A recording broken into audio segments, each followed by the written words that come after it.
ದಿನಾಂಕ 31/3/2026 SA2 ಮೌಲ್ಯಾಂಕನಕ್ಕೆ ಸಂಬಂಧಿಸಿದಂತೆ ಜ್ಞಾಪನ ಏನಿದೆ ನೋಡೋಣ ಬನ್ನಿ. 2025-26ನೇ ಸಾಲಿನ 6ರಿಂದ 9ನೇ ತರಗತಿಗಳ ದ್ವಿತೀಯ ಸಂಕಲನಾತ್ಮಕ ಮೌಲ್ಯಾಂಕನದ SA2 ಅಂಕಗಳನ್ನು ಸಾಟ್ಸ್ ತಂತ್ರಾಂಶದಲ್ಲಿ ನಮೂದಿಸಲು ಅವಕಾಶ ಕಲ್ಪಿಸುವ ಕುರಿತು ಮೇಲ್ಕಂಡ ವಿಷಯ ಮತ್ತು ಉಲ್ಲೇಖಕ್ಕೆ ಸಂಬಂಧಿಸಿದಂತೆ 2025-26ನೇ ಸಾಲಿನ ರಾಜ್ಯ ಪಠ್ಯಕ್ರಮದ 6ರಿಂದ 9ನೇ ತರಗತಿಯ ವಿದ್ಯಾರ್ಥಿಗಳಿಗೆ ದ್ವಿತೀಯ ಸಂಕಲನಾತ್ಮಕ ಮೌಲ್ಯಾಂಕನವು SA2 ಈಗಾಗಲೇ ದಿನಾಂಕ 5/3/26ರ ಸುತ್ತೋಲೆಯ ಅನ್ವಯ ರಾಜ್ಯದಾದ್ಯಂತ ಪ್ರಗತಿಯಲ್ಲಿರುತ್ತದೆ.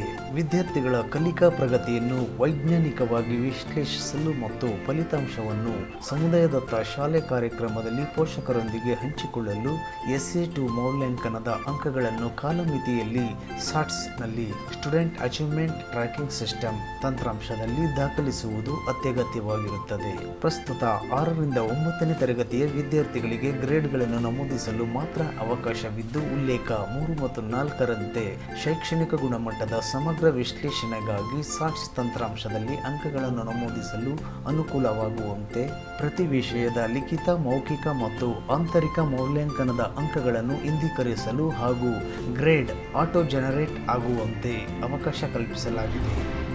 ಅದರಂತೆ ಸಾಟ್ಸ್ ತಂತ್ರಾಂಶದಲ್ಲಿ 1ರಿಂದ 5ನೇ ತರಗತಿಗೆ ಈ ಹಿಂದೆ ಇರುವಂತೆ ಓಲ್ಡ್ ಮೆನುನಲ್ಲಿ ಗ್ರೇಡ್ಗಳನ್ನು ನಮೂದಿಸುವುದು ಹಾಗೂ 6ರಿಂದ 9ನೇ ತರಗತಿಗಳಿಗೆ SA2 ಸ್ಟೂಡೆಂಟ್ ರಿಸಲ್ಟ್ ಎಂಟ್ರಿ ಎಂಬ ನ್ಯೂ ಮೆನು ಅಡಿಯಲ್ಲಿ ಅಂಕಗಳನ್ನು ನಮೂದಿಸುವುದು ಮತ್ತು ಸದರಿ ಫಲಿತಾಂಶವನ್ನು ಆಧರಿಸಿ ವಿಶ್ಲೇಷಣೆ ಮಾಡಿ ವಿಶ್ಲೇಷಣಾ ವರದಿಗನುಗುಣವಾಗಿ ಜಿಲ್ಲೆಯ ಶೈಕ್ಷಣಿಕ ಅಭಿವೃದ್ಧಿಗೆ ಕ್ರಿಯಾಯೋಜನೆಯನ್ನು ರೂಪಿಸಿ ಗುಣಮಟ್ಟದ ಕಲಿಕೆಗೆ ಅಗತ್ಯ ಕ್ರಮ ವಹಿಸಲು ತಿಳಿಸಿದೆ.